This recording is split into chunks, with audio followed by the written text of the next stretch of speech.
आज पाकिस्तानच्या राजकीय आणि लष्करी व्यवस्थेत एक हिस्टॉरिकल ट्विस्ट आलाय।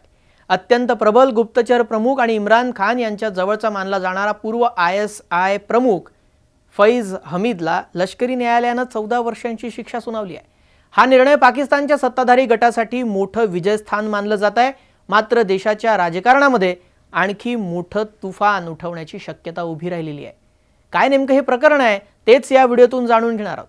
नमस्कार, मी श्रेयस पांडे, तुम्ही पाहताय न्यूज 18 लोकमत। गुप्तचर संस्थेचे माजी प्रमुख जनरल फैज हमीद हे पाकिस्तानच्या इतिहासातील एक मोठं नाव आता लष्करी न्यायालयाच्या टोकावर उभा आहे। 14 वर्षांच्या तुरुंगवासाची शिक्षा सुनावण्यात आली आहे। एक कठोर निर्णय आहे जो पाकिस्तानच्या लष्करी आणि राजकीय व्यवस्थेतील गणित बदलवू शकते। हा निकाल असीम मुनीर यांच्या नेतृत्वाखालील पाकिस्तानच्या लष्करी प्रतिष्ठानासाठी एक मोठं यश मानलं जात आहे।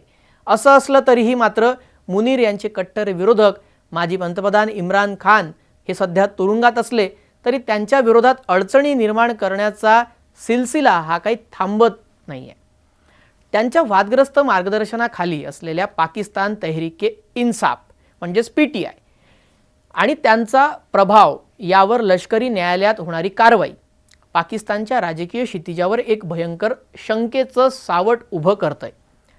इम्रान खान यांच्यावर देशद्रोह, सैन्याला भडकवणे आणि लष्करी प्रतिष्ठानांवर हल्ल्याचा कट रचणे या आरोपांनी पाकिस्तानच्या भविष्यात एक असमाधानकारक दृश्य निर्माण होऊ शकतं। पाकिस्तानच्या कायदा मंत्रालयानं या खटल्याची तयारी सुरू केली आहे आणि इम्रान खान यांच्या PTI पक्षानं आवाज उठवलाय। आरोपांची गंभीरता आणि परिस्थिती उलथापालथ याच्या भविष्यात मोठे वाद निर्माण करणारे आहे।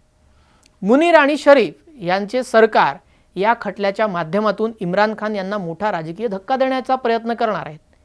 तो धक्का कसा?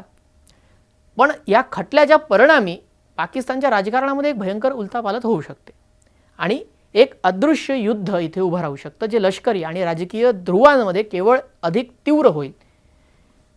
अद्याप जनरल फैज यांच्या खटल्यातील विधाने आणि पुरावे मुनीर यांच्या हातात आहेत।